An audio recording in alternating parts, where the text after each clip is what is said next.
The internet is packed to the brim with people from all walks of life. There's plenty of communities that you can join depending on your interest, and there's no limit to what you can find if you just do a little bit of searching around online. Do you like cooking and baking? There's entire blogs dedicated to sharing recipes and tips to make even better meals. Enjoy fast cars? You can find groups online where people share their wheels and footage of them going fast. Like to play video games? There's entire services dedicated to the purchasing, sharing, and discussion of fictional media. Do you have some kind of pent-up emotion that you're looking to get off your chest? There's probably a subreddit you can use to share your innermost thoughts at the cost of your dignity. Simply put, if you want to have a back-and-forth exchange of dialogue with people regarding just about anything, there's always a handful of focused places that you can head to in order to scratch that very particular itch. We as humans love feeling a sense of community. It brings us together so we can create new things and expand on ideas that we've put together. Human beings are social creatures, and we gravitate towards the company of other people with like-minded opinions. We long for a community, and we will do whatever it takes to feel like we have a valid placement in our world. A lack of interaction can be quite the scary scenario. The human mind, while incredibly powerful and cunning, is always susceptible to negative stimuli, especially social isolation. People that suffer from crippling loneliness, especially when coupled with a potpourri of mental health afflictions, are often affected the worst by isolation. These people may isolate themselves because they believe they don't fit in with society, as if they're some kind of black sheep or pariah, or they believe the world is unfair and they can't possibly fathom having to engage with society. Some people's cognition begins to erode away, revealing the husk of their true identity that remains, damaged by a slew of trauma and drugs, sometimes leading to them becoming incredibly paranoid. Some cases of paranoia and schizophrenia and what have you form into a belief that the person is being hunted down by a group of highly trained, organized, and malicious actors. These predators will work as a team to document, harass, intimidate, and ultimately eradicate their target for seemingly no reason. The world around them is malformed into some kind of hulking beast that is looking to swallow them up in one bite. They can't trust anybody, not even their friends or their family, and damn sure not a single person that might be taking a little evening stroll down the sidewalk to clear their mind. Anybody and everybody could and most likely is compromised by a multinational syndicate of interconnected and deeply associated hunters. This is the world of gangstalking, the unusual and often humorous antics that happen to and because of the alleged victims, and the major consequences that their disorder causes. These people who believe that they're being set up to be taken down often gravitate towards each other in online communities, because that's the only way they can safely reach out to the outside world. Victims will form communities on social media sites around their battle, create forums and Discord servers and community groups where they can share their experiences and ideas on how to deal with their harassment. This stuff, while incredibly damaging to their psyche, encourages them to seek out others who are in a similar boat so that way they don't feel like they're battling a mysterious and inexplicable cabal on their own. More often than not, they whip out their phones to record whatever they believe is currently happening to them at that moment, documenting everything in case they need to file criminal charges against the people that are harming them. These videos are usually uploaded to YouTube, Facebook, Instagram, TikTok, the whole shebang. These videos have become quite notorious online for being unintentionally hilarious or shocking, which is exactly how I learned about this truly unique worldview. Gangstalking usually involves one person, referred to as a targeted individual, who believes that they are being stalked and harassed on a grand scale. I mean it, really. They honestly think that they, a random person who has provided no significant additions to human history or modern society, are now victims of the biggest harassment operation ever conceived. Targeted individuals believe they have next to no privacy, as though they're being consistently monitored. This ranges from people on the street walking past their house and just passively glancing toward them, or that there's a legion of super hackers that are keeping a keen eye on their digital footprint, looking for any weaknesses to exploit them in order to harm the TI. Here's this. Right, all I did was go into the office of my apartment development, right, and they refused to give me the form. I'll talk about that in a minute. This guy walked into the office when I was there, and now here he is parked out here, right? Stop stalking me, right? Don't ever stalk me again. Are you talking to me? Yeah. About what? Don't ever stalk me again. Who's stalking you about you. What? Laugh some more. Do it. You're crazy. Is that right? Yes, it is. Say to the camera that you're not stalking me. I am not stalking you. I don't even know who you are. Is that right? That's right. You want to give your name? I do not need to. You want to give me yours? You want to give me yours? Yeah, I didn't think so. I have no idea who you are, lady. So, you know, you're dreaming. You think I'm stalking you. There may be stalkers that approach them or their property, intentionally making disrupting noises in order to cause them distress. This ranges from screaming from the bottom of their bellies to using power tools and breaking glass. This is usually to impede on their ability to sleep, or at least this is what the alleged TIs claim. Whether I mow on Saturday, Sunday, Monday, Tuesday, whatever schedule I change to, they come out and do their thing. Right now, whoever's mowing in the back is hiding because I'm recording right now.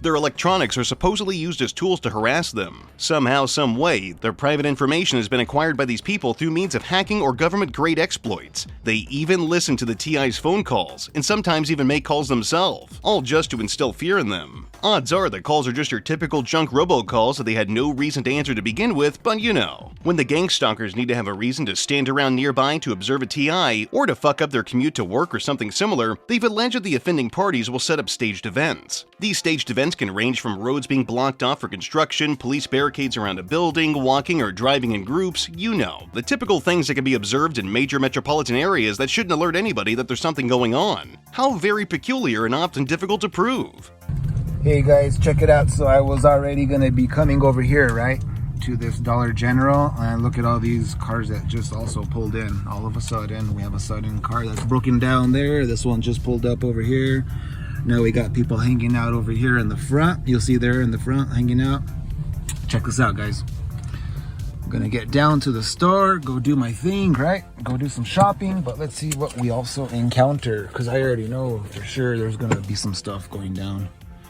And is he a one-headlighter? Of course, go figure, right? In some extreme cases, TIs claim that mind control is used to harass them. This, to some, is called V2K, voice-to-skull technology, a type of mind control device to broadcast sounds, voices, thoughts, and ideas into their brain. If they hear disembodied speaking coming from the back of their mind, they seem to find it easier to believe that some freaky-deaky weird science shit is happening to them rather than their own cognition is starting to decline. This one is especially concerning, because while I can at least understand that they're scared of the world around them, because, let's be honest, we do live in a decaying shithovel of a world that we've ruined, I just can't imagine enduring that same type of fear while a voice or two in the back of my head is constantly beating me with a proverbial stick, making me bend to its whims. This thing tells them that they can't trust people, they can't open up or let anybody in, they can't live like a normal person because they are, for whatever reason it may be, a target of a large-scale bullying campaign. I'm mainly stalked through V2K or voice-to-skull harassment still, and it's an ongoing thing throughout the morning,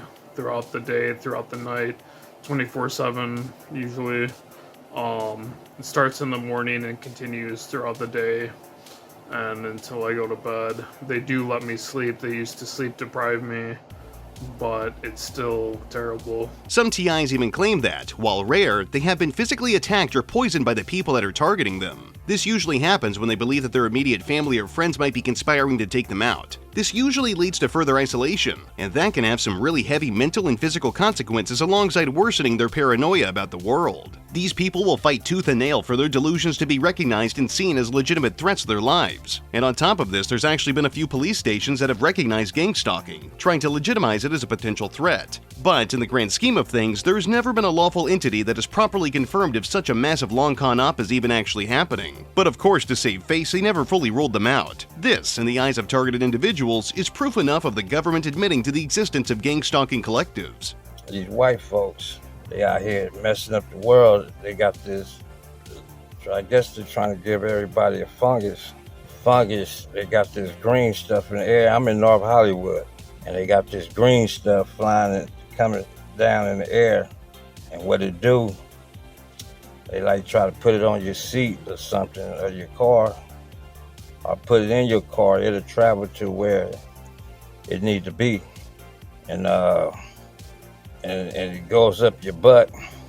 It goes up your butt and give you worms, you know, man-made worms. The subtle warning signs that someone is being gang-stalked tend to vary from person to person, but there are some overlapping similarities. No two targeted individuals have the same exact story or evidence for their problems, as everything that is happening to them is entirely based on their interpretation of what is happening in their reality. What might seem like an innocuous fact or happenstance could be seen as the smoking gun for their problems, a definitive proof that something is wrong with their personal life. Some of them perceive things being misplaced in their house as an indication that someone was already there. Let's say you come home and you plop your ass down on the couch so you can watch some boob tube. You begin to eat Cheetos and pull on your pecker a little bit, and maybe not even in that order. but you discover that your TV remote is on the couch itself rather than the coffee table next to your seat. Now, most people would assume that perhaps they just left the remote there by accident or wouldn't even give it the slightest bit of thought. A potential TI, however, will see this as a plain as day sign that someone broke into their living space and messed with their environment. Said gangstalkers could have gotten inside and taken valuables or destroyed property, but instead they opted to change the current placement of the TV remote. Or maybe they just stopped for a second to catch a rerun of The Price is Right. Remarkably, these things never seem to happen to people who have a grounded personality and a lack of mental illness, alongside having anti-burglar precautions like a home alarm.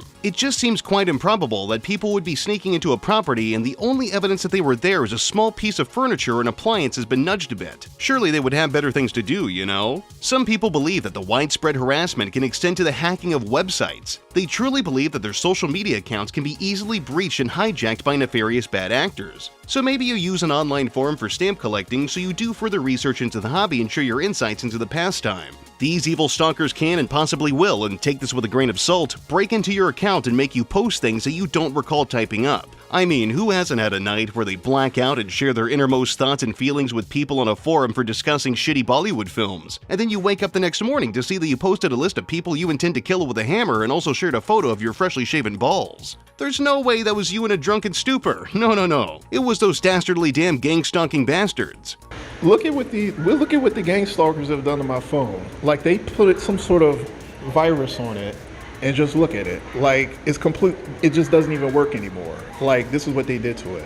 They allegedly infiltrate the networks of established news sites, such as news pages, also that way they can alter the page as it is broadcasted to your computer. I'm not sure how this is supposed to work, considering that if they change the page on the website it'd show for everyone, but then again, that'd also make too much sense and we simply can't apply logic or reasoning to something quite like this. The only way something like this could even be done is if the victim had some kind of virus or browser extension that changed the contents of the web page as it was loaded, but that'd be a lot of work to pull off regardless. Another sign that these folks believe in is bodily pain. Some TIs complain about experiencing sudden jolts of pain in their body, which can range from intense aching to sharp stinging. There's two common theories that seem to be the most popular. Now get this, they think that not only are people secretly climbing through their windows at night and misplacing their favorite Doc Johnson rubber peripheral, but these clandestine criminals are inflicting bodily harm to their victim while they sleep. Yeah, same here, man. I hate when that happens. I'm always waking up with tooth pain after some guy sleuths into my home and punches me in the talking hole 6 or 7 times while I'm snoozing.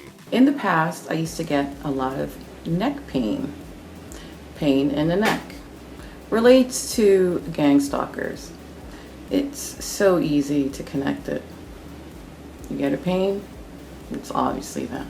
The other really interesting explanation is that the hidden coterie have acquired top-secret military-grade technology to disrupt the lives of their targets. These pieces of machinery are known as directed energy weapons, and TIs believe that they can come in all kinds of different shapes and sizes. Some believe that the weaponry is placed outside their house at night in some kind of camouflage spot, and some even think that satellites are being used to send beams down to Earth solely to hurt them. Their evidence for this happening is random pain and inexplicable red marks on their body. This couldn't possibly just be a little friction burn from wearing rough clothing or rolling around while sleeping, let alone a little skin injury from work. It has to be the fucking satellite man. At 7:44 a.m. in the morning. Oh, I got a yawn. Excuse me, I think the perps hit me with directed energy weapons to make me yawn. One of my favorite theories is that everyone is in on the scam. A lot of targeted individuals will get into altercations in public spaces. Restaurants, stores, government buildings, titty bars, and even churches. No place is exempt from the reach of their detractors, which is why they're always being removed from places or getting into squabbles with passerbys. They'll think they hear somebody say their name or talk about something personal that only they would know about, or they'll think a store is charging them more for a product simply because they're the victim of a world-scaled conspiracy. Many of them also believe that any person that is on their phone in public must be recording them or talking to their superior who is directly telling them to make the victim feel like they're being monitored. Hell, some have even theorized that online storefronts give them the same treatment, like Amazon canceling shipments or DoorDash failing to send an order to a fast food establishment. Yeah, because limiting someone's access to delivery services is the most brutal form of psychological abuse someone can be put through. Even better than this, another stunning sign that they're being relentlessly monitored is subliminal messaging. That's right, they're hiding evidence that they're there just in plain sight, and only the true victims can spot out the patterns that are supposed to be so obvious that anyone can see it and willfully ignore it. They could be driving in traffic and notice an arrangement of numbers and letters on somebody's license plate, perceiving it as some kind of hidden message that only they will pick up on, and it's usually a threat of violence. It's like a motorist version of finding a message in your alphabet soup. It's certainly a strange way to telegraph your forthcoming attack against a person, but strategically placing a vehicle in traffic with a license plate 8A1LFRT in order to make someone shit their pants in fear is also effective, so I guess I can't pass too harsh of judgment. These subliminal messages can appear in writing, like on billboards or paragraphs of text in a book. There might be a sentence where they can pick individual letters out and spell their name, or there might be enough letters in a series of sentences to carefully construct a threat of violence against them. Never mind the fact that they had to play mental gymnastics in order to even see the things that were sitting before them. If we all just opened our eyes a little more and started accepting baseless bullshit as the gospel, then we too can see the unseeable. In some cases, they even believe a certain amount of items that they are given, like at, say, I don't know, a public function, is a sign that they're being watched. This is yet another fantastic example of the stupendous leaps in faith that are required to fall for this bullshit. They might go to a carnival or something and order cheese fries, and they count the amount of fries that they eat, and it all totals out to be 50 fries, and 50 is half of 100, and their address at home is 100, therefore, Gangstalkers are currently at their house at 100 Anywhere Street and are actively moving their TV remote. In some extremely rare cases, the numbers are tied to biblical numerology and used as a means of predicting when society will collapse and human history will come to a climactic close. It's okay. My grandfather used to tell me all the time about how he opened a box of Ritz crackers and suddenly he had all the dirty details about Y2K 2 years before it was even supposed to happen. You can't stress over it. This stuff just happens, and it's so natural. Keck license plate, Maryland. Keck license plate, Maryland. All the way in Pennsylvania. Oh, but Keck's not a tactic though. Oh, everyone has Keck. Everyone gets Keck, man. Everyone gets Keck, bro. Keck fucking license plate, Maryland tag. KEKSAV. Oh, it's not a secret code. It's just not. It's just normal. Just everyone sees it. Everyone sees it. Many years back, and unfortunately I was unable to find the exact date, Fox 35 ran a story about a man who was being stalked and harassed by people for seemingly no reason. Not to suggest that this stuff is any kind of justification, but it's strange that it always just seems to be a random happenstance, you know? People are just randomly selected to be targeted, but really I should shut up. We've got a news report to dissect. Lawrence Casino is a man who was allegedly targeted by his neighbors because he likes to play loud music late into the night and because he's outspoken. I'm not entirely sure what the outspoken part means, like maybe he's a really obnoxious political person or a religious fanatic. Lawrence Casino claims his neighbors are gang stalking him because he plays loud music late at night and is outspoken. He said for the last year and a half he's been systematically followed by a group of people. At one point he said they climbed on his roof to harass him. Casino said he's developed a paranoia that's devastated his relationships with friends and, worst of all, family. That's the worst part of it. If it was me, I would take action. Santa Cruz Police Lieutenant Larry Richards said police are becoming more aware of gang stalking because of cyberbullying. But what is gang stalking? Basically, the victims could be driving their car or talking on their phones or walking the streets when a group of people try to systematically terrorize them. Richard said gang stalking is nothing new, but new technology is making it more common. Gang stalking itself, they have elevated themselves to technology. So this is something that's been going on before the age of Facebook, Twitter, those other social websites. They just now have gone into those areas. Casino said he's proof that the problem isn't just online and that it can hit too close to home. A home he plans on leaving because of gang stalking. I want to be able to go to the tennis courts and play tennis or play ping pong without people following us everywhere. It's just nerve-wracking. Playing loud music at night? Yeah, actually, come to think of it, I think that's a totally reasonable reason to stalk somebody as part of a group. Maybe if he stopped jamming out with his windows down at 2:30 a.m., he wouldn't be getting tracked by the Stevensons from around the block. But really, what do I know?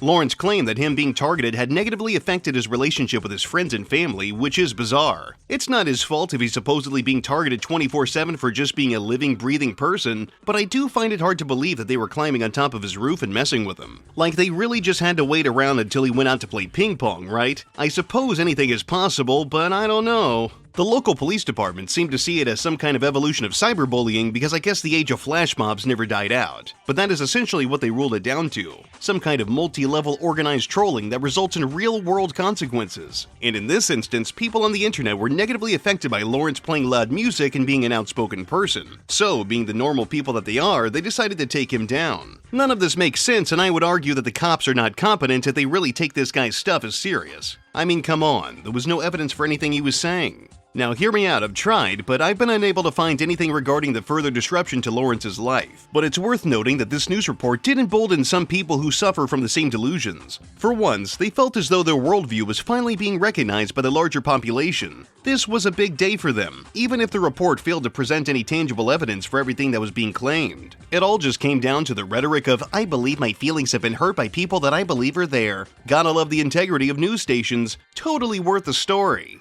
A solid example of a TI on YouTube is the channel of David Brown. David only uploaded one video from what I've found, and boy is it a doozy, because it undeniably proves the existence of gang stalking groups. David did not record the video himself. Instead, this was something that he was sent and he decided to re-upload it. David is another person who believes that he's being watched by a faceless entity. The description on his channel reads as follows. Hi, my name is David. I have been watched now for several months by serious groups of individuals. It's ruined my life. That is going to change. No more will I sit back and take it. I went and bought a video camera to document my life and to film the crimes that are being committed against me. I hope to one day have enough undeniable proof to one day bring these people to court and have them arrested for their crimes. Enough is enough. Anyone who wants to join me in my pursuit is welcome. Any help in providing me with videos, audio recordings, documents, or anything other evidence is welcomed. Please send your videos to DJ Robbins 1989, and I will add them to my page here and collect them as proof for our future lawsuit.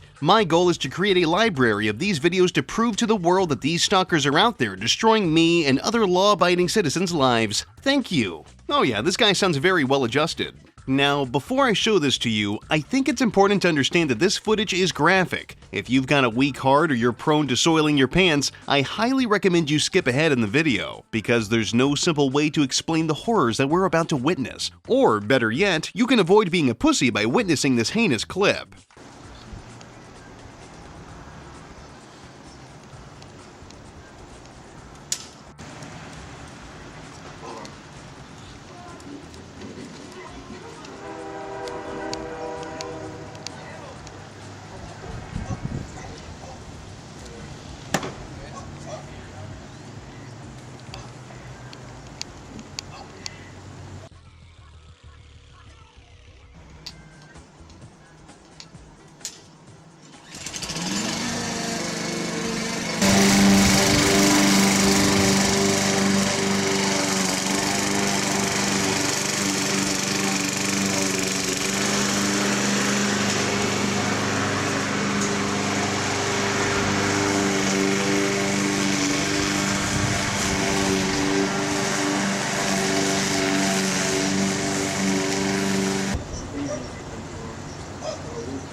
Ugh, the video we just watched perfectly showcases just how corrupt the system is. Two individuals walking down a street, and then they later walk together. This couldn't possibly be an indication of a friendly neighborhood with a positive and healthy series of relationships between its inhabitants, right? No, that would just make too much sense. This is clearly the work of gangstalkers. But no, really, the guy who recorded this video is totally nuts, and there's nothing in this that truly indicates that something was wrong. I'll admit that to the untrained eye or the mentally ill, that it may seem strange that two people in a neighborhood were walking opposite of each other independently, and then they quickly strolled around the block together, but who knows, really? There's no way to actually know what they were talking about, and quite frankly, it's safe to assume that they maybe already knew each other, or one made a passing comment to the other and they formed a quick bond. These things tend to happen in public settings, but it would also be a lot more interesting if they were part of a secret society now, wouldn't it? If you check the video's description, you'll be quick to note that it's filled with the same incoherent ramblings as to what we were subjected to from David's bio. The description is just as nonsensical as the topic of the video itself. This video was sent to me by an anonymous source to contribute to our library of gang stalking videos that will one day serve as evidence to stop these criminals.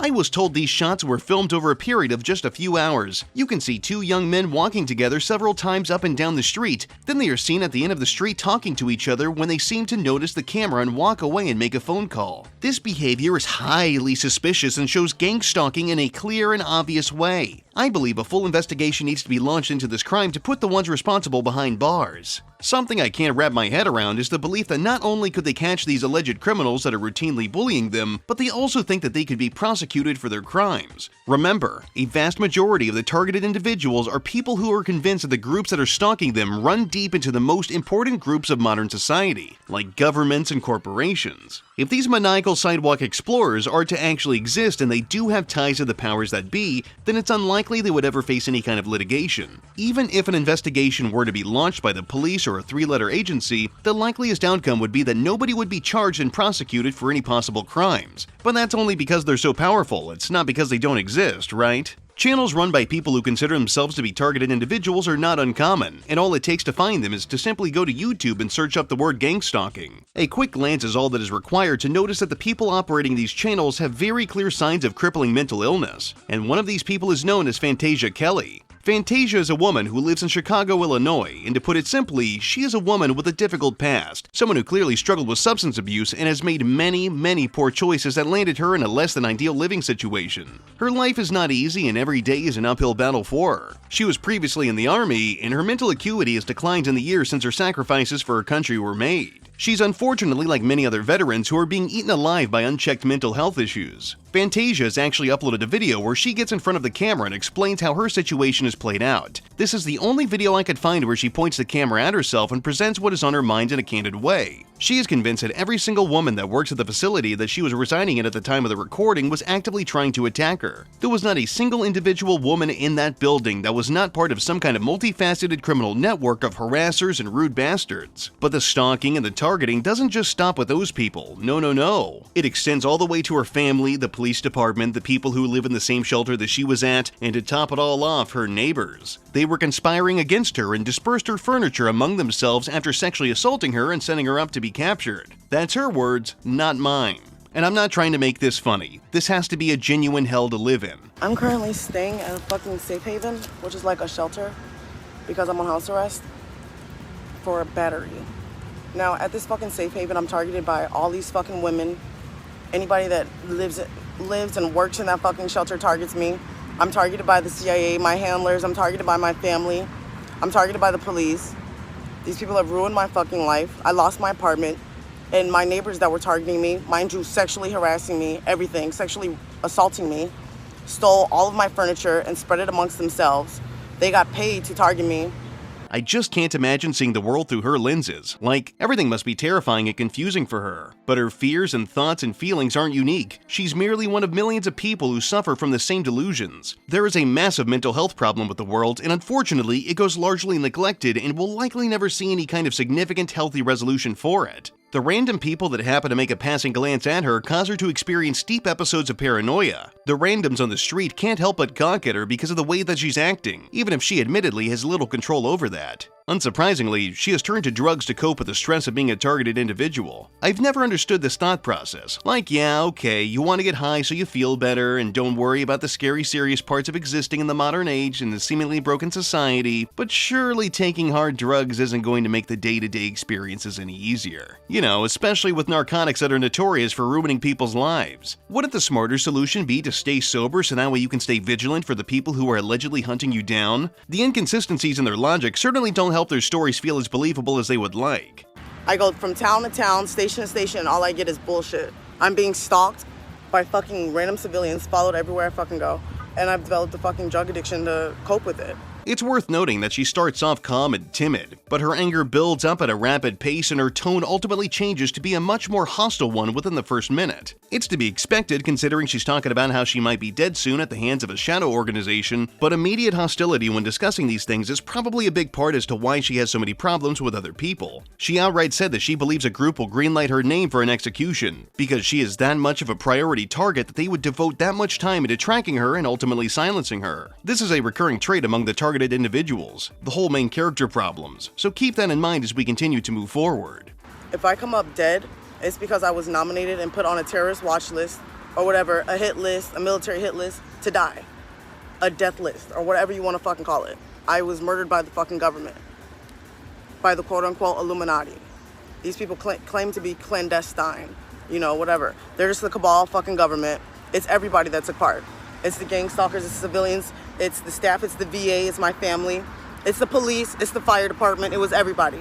Kelly's evidence that she's being stalked is pretty thin. She once attempted to record her experience of navigating the streets, and at one point we can witness a prime example of her paranoia. Literally nothing happens in the video until about the halfway mark, wherein she decided to record someone who was standing outside taking a drag of a cigarette. The person who was trying to warm up was DJ, one of her neighbors who lived in the same building as her. She shares with the viewers that she has had problems with this guy before, and confronts him about whether he knows about the ever-popular trend of gang stalking. DJ, being a normal person who hasn't been subjected to total fucking lunacy, makes the wise decision to start walking away and refusing to give any real attention to whatever she was trying to say to him. You was outside when they called the police on me, right? What happened? You was outside when they called the police on me, right? What they call the police on you for? You already know. I don't know. I really don't. You have no idea, right? You have no idea what I'm talking about. Do you even know what gang stalking is, DJ? DJ, do you know what gang stalking is? No, once you exclude me out your life, I'll let you alone. You never heard of gang stalking before? You've never once, in your many years on this earth, never heard of gang stalking. I said you were stalking, right? I had called you out on it. Right.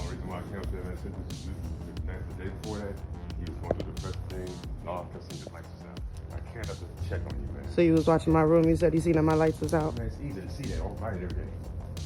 I stay all the way up there.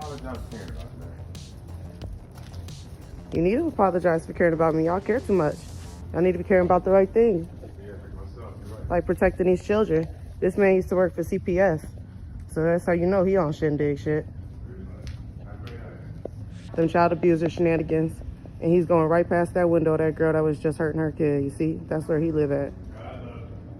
Imagine living this guy's life. You go to work, you put in 8 or so grueling hours doing whatever stupid menial task your shitty boss demands of you, and you finally get off work and head home. It's late, cold, and you're in Chicago, so you're already feeling like hammered crap. And you decide tonight is a good night to have a little smoke in the cool breeze. You light it up and take a puff or two, and here comes that fucking neighbor of yours. What's her name again? Oh yeah, Fantasia. And she's pissed that you've been watching her windows and abusing children, but you haven't done any of that. You've been at work all day. I don't know, man. I think I'd probably do everything in my ability to avoid her and find a means to get the hell out of there. Immediately after ridiculing my man DJ for living his life, she scolds another man who's just down the alley taking his dog for a brisk walk on a cool February night. Apparently, dogs are in on the con too. For tonight, I'm not gonna lie.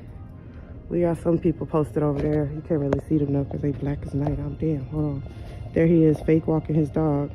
That's what everybody be saying. I don't know how you fake walk a dog, but they be on that. Because I guess we consider animals. This is a form of animal control.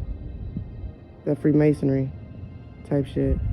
Fantasia has had her run-ins with the local police department. Yet another parallel with other people who believe they're victims of gang stalking. One video she's uploaded called "Police Gangstalkers Illegally Harassed Me at My Home and I Stand My Ground," where she cusses at the officers and berates them, is a prime example of this. I mean, I get it. I never really care to deal with the cops myself, but trying to antagonize them isn't going to resolve the situation at hand.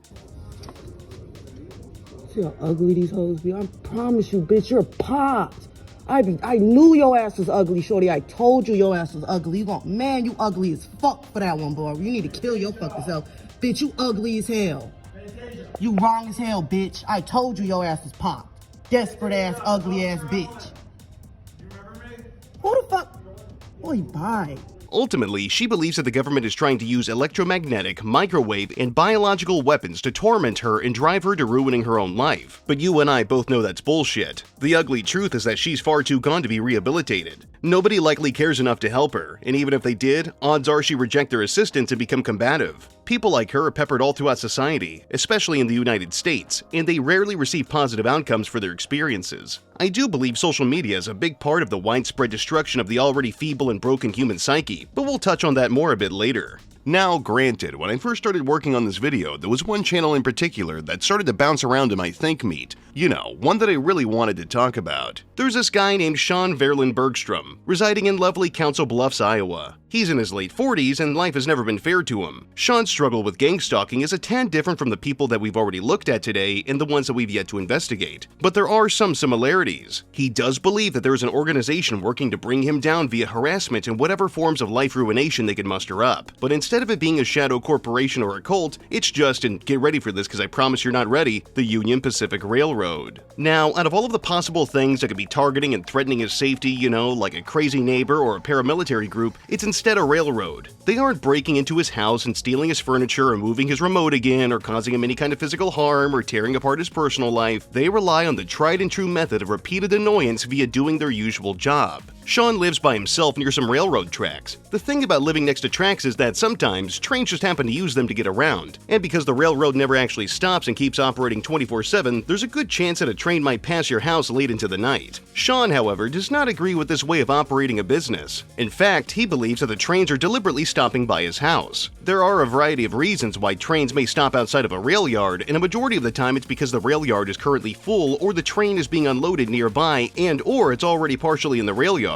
Trains are long, usually around a mile to a mile and a half, so it's to be expected that they may take up more space than your standard type of vehicle. Sean has decided that the best course of action when dealing with despicable businesses like this is to document everything that is happening. That is not a terrible idea when you think you're being targeted and you need to provide credible evidence to support your claims. However, Sean has a tendency to show his ass on video. Time and time again, he has uploaded videos where trains are operating next to his house, sometimes during the day and sometimes deep into the night, where he screams and rants and raves and threatens and shakes his fist at the Union Pacific trains, as every single person aboard that train is working to thwart the efforts of Sean B., a private citizen who has been pointlessly targeted by the machine.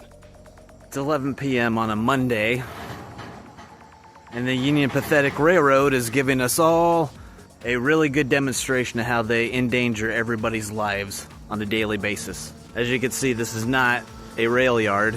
He is a half mile away from his rail yard, currently using these tracks as an extension of that rail yard.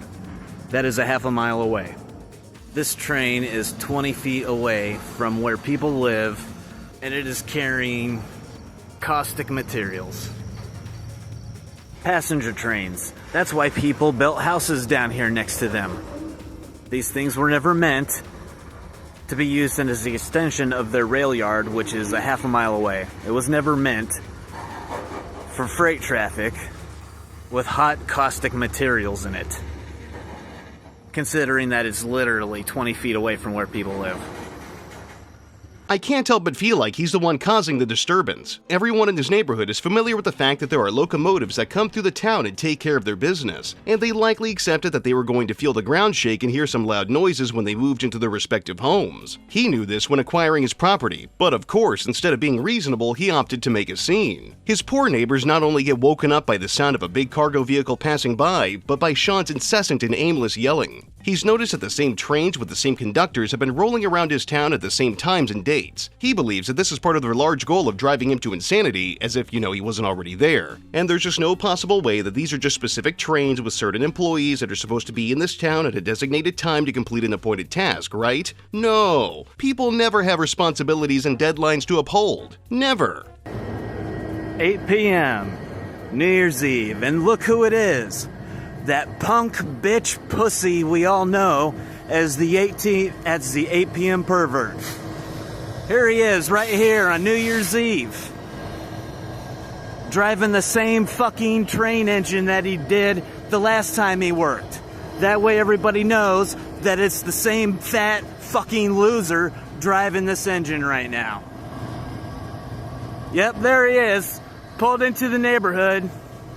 Wanted everybody to know, hey, this is the 8 p.m. pervert right here. This is the piece of shit that likes to look in people's bedroom windows right here. This is the fat fucking slob, the fucking loser with no fucking life, who likes to park right there just to where he's blocking the street.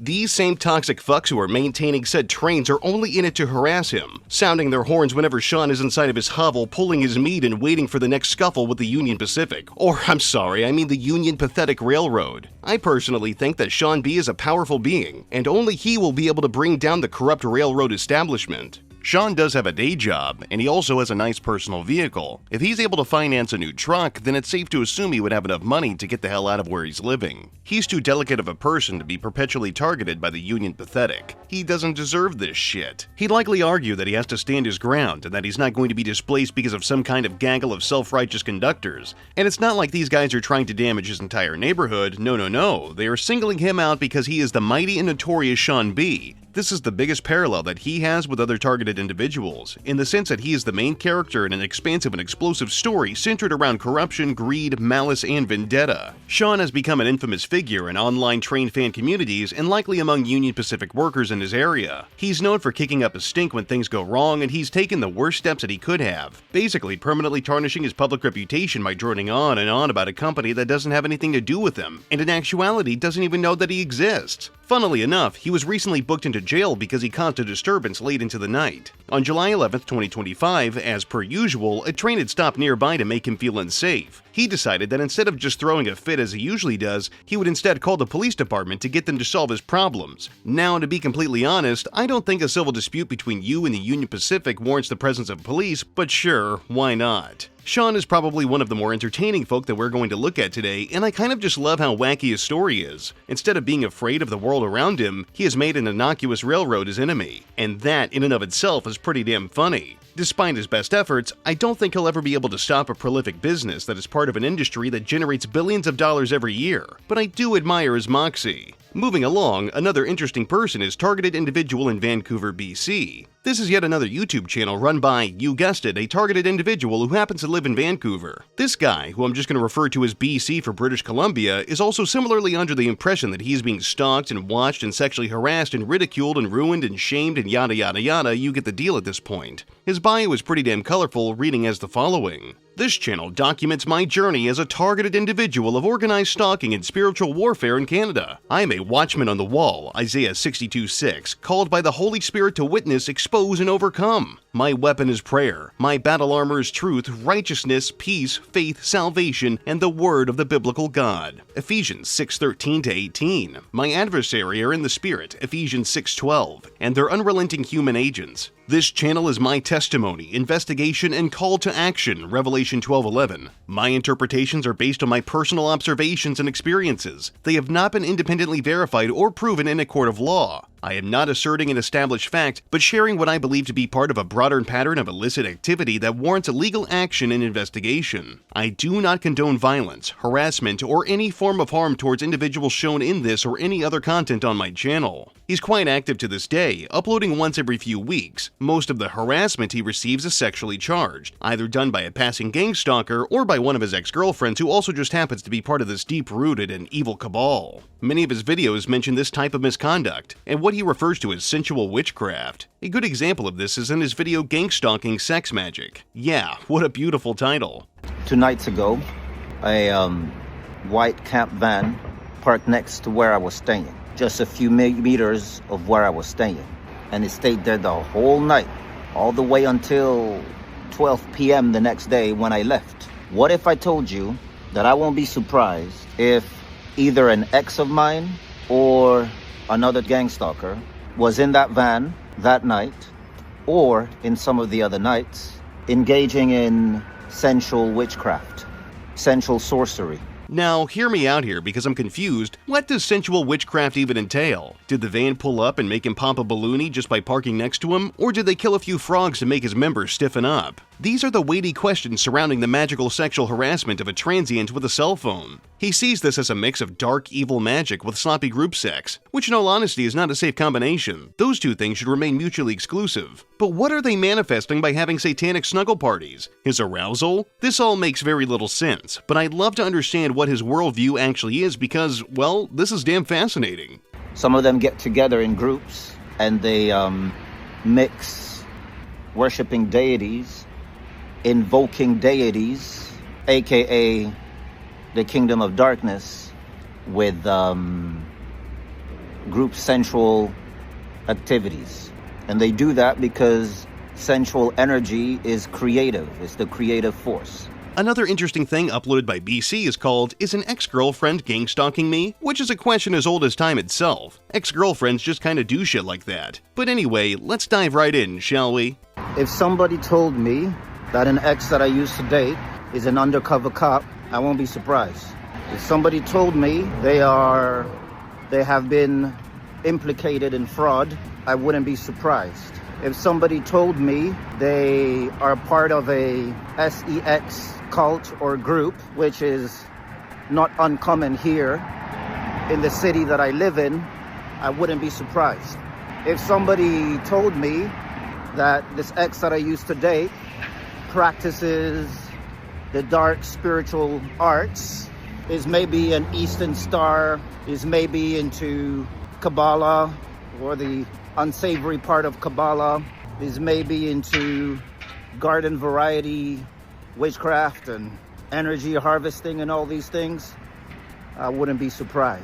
Okay, so let me understand this real quick. BC is under the belief that one of his ex-lovers is also an undercover cop. They've committed fraud, they're a member of a dastardly sex cult, is an Eastern Star, and however many other labels he can possibly toss on top of everything else. If this former flame is as bad as he says, she might be one of the most prolific members of human society, having accomplished so much and been involved with a slew of interesting people from the highs and lows of their home. When he finally tries to explain what all of these labels and alleged life paths have in common, it all just comes down to him believing that this unnamed ex-girlfriend has a very secretive life. And how fucking dare she be mum on the finer details about what she does behind closed doors, damn it. Just because they were previously involved romantically does not mean that she's a likely candidate for being one of his alleged stalkers. However, she's also been implicated in a barrage of unrelated, offending actions and crimes. That doesn't seem particularly plausible to me, but I do admire how confident he is to say these things, even if they are totally baseless. What do all these things have together is that she has a very secretive life. And I picked up that much during the time that we dated. Stalkers are predominantly current or previous romantic partners of the victim. I am being stalked. Quite possibly one of the most entertaining videos of his channel has to be 5th Sexual Harassment by Gangstalkers, where he happened to stumble upon a young couple engaging in intercourse in the privacy of their back seat, behind tinted windows of course, all in the comforts of a public parking garage. Now, people in their 20s tend to get all hot and bothered, and then their hormones get the best of them, leading them to try to solve this problem by ramming their pelvises together. BC, being a man that has likely not experienced intimacy in many years, he took major offense to this. We all know how he feels about people having sex in vehicles, especially when he's present. This is actually a common problem for him, as it has happened 4 times to this event, and it has likely happened since this was recorded. He never properly explains why this keeps happening and how 2 people having sex in public is somehow a crime against him specifically. I mean, yeah, people should just be having sex in a private place like their home or a hotel room or something, but this doesn't seem like an act of aggression against him. I've already shared the first time this happened after the fact. There's a clip of it. So what you're seeing right now is the 5th time this happens. Even though I say 3rd in the video clip, it's actually the 5th time. I was recording and reacting as I was speaking, but it's actually the 5th time. The other 3 times happened in the same place, again, somewhere in Vancouver, but not in an underground parking lot. The details I don't have to get into. So I personally consider this sexual harassment when individuals intentionally expose themselves in a very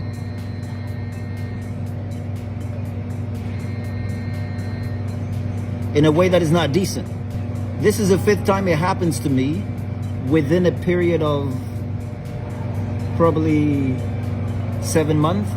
Now, how many of you who are watching this have had 5 incidents within 7 months where individuals, and 3 of those incidents in the same place, are having you know what 4 of those times are in a car, and the other time is out in the open in the public at a trail. Bro, at a trail, man. We're going for a trail walk and you're doing it there. It just don't make sense. Furthermore, the more I think about it, are the Gangstalkers all just giving each other free love? Does he think that the people that are trying to ruin him and take him down are just getting so horned up that they can't stop themselves from bumping uglies in his presence? Just wow, what a stud he is. He makes his Gangstalkers feel all tingly in their bits. All in all, BC is an interesting guy that likes to record people that are doing nothing against him. But much like the other people that we've looked at, he's convinced himself that he is the main character and everyone wants a piece of him for some undiscernible reason. Anyhow, back to business. When I hear the word Gangstalker, a handful of names come to mind, but one that really stands out is Patricia Ann Landon Regali, better known as Chief Littleflower. She's mentally unwell, as you would expect, and her appearance often unsettles people, aiding in her being turned into a subject of mockery online. She is possibly one of the most unusual people on this list. She accompanies her videos and involve accusations against others for her problems with nonsensical video filters and music, interspliced with clips of her dancing in somebody's backyard. While there are many targeted individuals that do goofy things, Littleflower has this shit down to a science. That guy was doing the old heave-ho with your gang stalking. He was there positioned to stare. And then when I pulled out my phone, and of course he walks over there to act like he's doing something. Whatever. There's not a single video that this poor woman puts out that comes off as normal. Even if she's not skizzing out and babbling aimlessly about things that she perceives to be happening in her world, she's still got this off vibe about her. There's a looming aggression underneath her war-torn exterior. She hits all of the notes necessary to be at the top of her class and being unintentionally harassed by people in her life. She's uploaded plenty of videos where she's arguing with the police who, while they may be assholes to some degree, were dealing with her calmly. It's hard to say. They were being civil with her and doing their job correctly, and she was blowing everything way out of proportion. Oftentimes, she'll be screaming and pointing her finger at the officers, demanding special treatment because she's been relentlessly abused by a broken system controlled by a sinister crew of lizard people. In the video featured on screen, she tells the cops that her current predicament is because she is one of those special targeted individuals. The police interactions are often because she is routinely told to leave business properties. This is largely in part due to her being homeless and not having anywhere to go, living in her vehicle parked in whatever lot that she chooses that night. Odds are she'd get away with staying parked there for a few days if she didn't cause a disturbance, but judging by the many details that she has decided to share with the wider internet, I have my doubts about her being civil and staying out of people's way.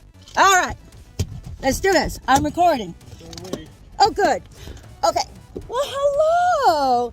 How many patrol officers do we have? Let me tell you guys something. Who are you? I'm Officer. May I have a business card of each of you? I don't have one. Oh, you don't have one. Why? So they want you to Why leave. don't you have a business card, officer? They want you to leave. Okay, I will leave. But I'm going to tell you guys something. I lost my keys in my truck yesterday. Oh, gotcha. Okay? And about 20 people here, that man, I asked for help. He would not help me. Yeah. So what happens when you're a targeted individual? Everybody turns their back on you. One manic episode that she so wittingly threw onto YouTube was when she was kicked out of a Taco Bell for refusing to comply when she was asked not to charge her phone at the restaurant. Well, yeah, she was just charging her phone. The company does reserve the right to remove her for whatever infringing reason they see fit. If they don't want her there, she doesn't have to be there. This, of course, was not just about some kind of business ethics thing or something like that, but instead another instance of the gigantic oppressive machine that is always launching coordinated attacks against her whenever she's out doing her thing. And now she's like, you need to unplug that. I'm like, okay. Go unplug it right now. One of her more peculiar claims is that the Taco Bell gift card is part of a larger conspiracy that all somehow ties back to children being molested and murdered. I mean, does this woman know that that gift card, your grift card, was begotten from squeezing the bone marrow out of an 8-year-old sodomized child? However, despite everything that I have said about her and the various crass remarks that I have peppered throughout this video, I do think it's pretty awesome that someone like Littleflower would take time out of their day to let us know about the evil gangstalkers that are flourishing within the United States. I mean, anyone at any moment can be turned into a targeted individual. Nobody is safe from the clutches of the worst people. Littleflower can be explosive and unnerving at times, but she does seem to have love and compassion in her heart, trapped underneath the terrifying reality that is her life. She has uploaded a video where she breaks down the finer details about what a random vehicle that is owned by a gang stalker would look like. She's convinced that, because the vehicle still has its temporary license tag on it and that the car itself has a lot of cosmetic damage, that the vehicle is owned by a gang stalker. Her reasoning is that she does not believe there is any conceivable way that the car was sold in that condition. Some states in the US have far more lax laws about what can be sold, alongside what passes vehicle inspection. There's no way of knowing that the damage wasn't done to the vehicle after it was purchased either, so hear me out, maybe the owner just doesn't give a shit. And so here's another telltale of these transit death marauders. See this car? It's pretty beat up, doesn't it? Do you think with this paper plate that it was actually bought like that? Hello, it screams, I'm a gang stalking death marauder. She's even given us stunning examples of the crimes that are committed by these folks. Now, because Chief Littleflower is whacked out of her mind and perceives everything negative in her life as a planned-out attack against her, we're going to have to just try to follow her train of thought. For example, one time her gas can was stolen from her, and this is a very personal attack. I'm sure that I don't have to explain to you that the rising prices of gas in America would be a reason enough to steal someone's gas can, if it presumably had fuel inside of it anyway, or they just thought that her little gas can was so cute and would work well with their outfit. Either way, it was removed from her possession. She opted to enter a gas station to purchase, you guessed it, a new gas can. The problem here is that, well, gas stations and convenience stores tend to have a noticeable markup on their product because, they're charging for convenience. Odds are that if you're entering a gas station and desperate for a can of gas to transport petroleum back to your vehicle, you'll probably cave in and pay whatever exorbitant amount of money they charge for the plastic container. I'm sure that whenever her detractors are meeting up in their private little shacks with their associates and planning out how they're going to ruin the lives of several people in their city, they make sure to schedule and coordinate gas can theft because, of course, it's such a lucrative crime. These gang stalkers borrowed my gas can some time ago, and me being, the ever-loving person that will help somebody with their fucking last dime. Well, they kind of took my last dime because now I got to shell out $17 to get a gas can these gang stalkers stole from me. 17 bones, man. 17 bones. Isn't it funny how a targeted individual who has nothing left, practically, would be so willing to share the last things? Because that's just the way I am.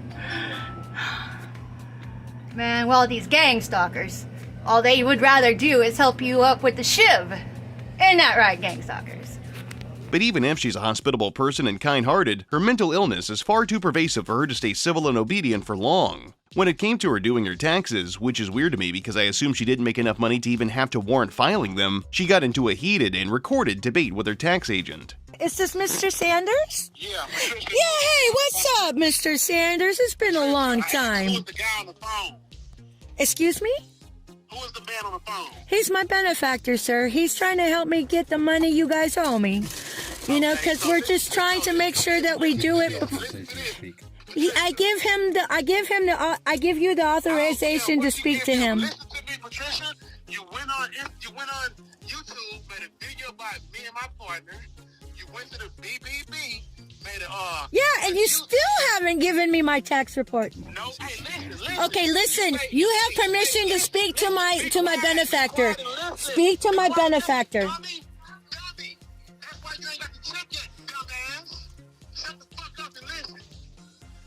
You talk to the IRS, they'll see dumbass, the check has been cashed. You dumb motherfucker, the check is in my file cabinet, bitch, from last year. You talk some more shit.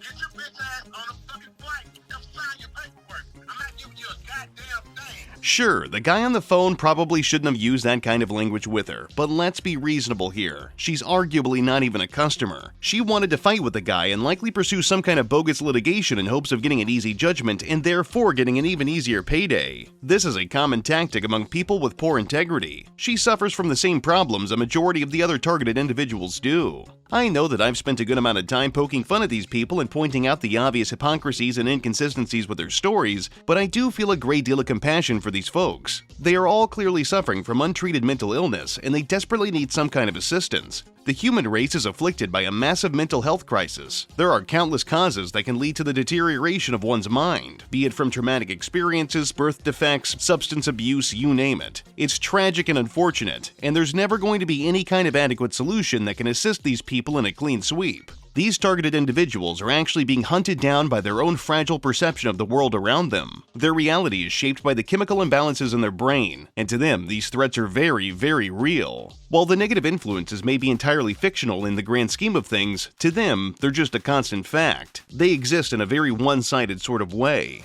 A large reason why I believe targeted individuals are so bold these days is because they have more effective ways of spreading their thoughts and ideas. We live in a unique time where people are hyper-aware of the power they hold within their pocket. Pretty much everybody has a phone that can record footage and share it on any number of websites. Smartphones and their immediate access to the internet have changed the way humans internalize their problems. We don't have to run away and hide when confronted. We can capture the evidence of whatever is happening and use that as we see fit. We also have services where we can go and talk about our problems, regardless if they are real or fictional. Simply put, those who feel isolated from society can come together and feel a sense of community, knowing that they aren't alone in their struggles. Even if hundreds of people come by and leave a comment along the lines of, "This is all bullshit and you're crazy," all it really takes is a single person to come by and say, "Hey, you know what? I agree. This person is under attack and I am too, and we have to put a stop to this." Those kind of words are validating enough for that type of person to keep holding on for dear life. They feel heard and seen. I believe that these people should still be treated with compassion as long as they aren't trying to harass or harm anyone else. There are TIs to go nutty and start yelling at people and recording them, and that is not okay. But those that are just fooled by their own head, and they're terrified that someone might be actively hunting them down, those people deserve love, even if we can't understand them. The fact of the matter is that these people will continue to do what they do, and they're always going to be seen as shocking and unusual by people in their respective areas. We are always going to find certain people humorous, even if it's not intentional. It's just how we're wired.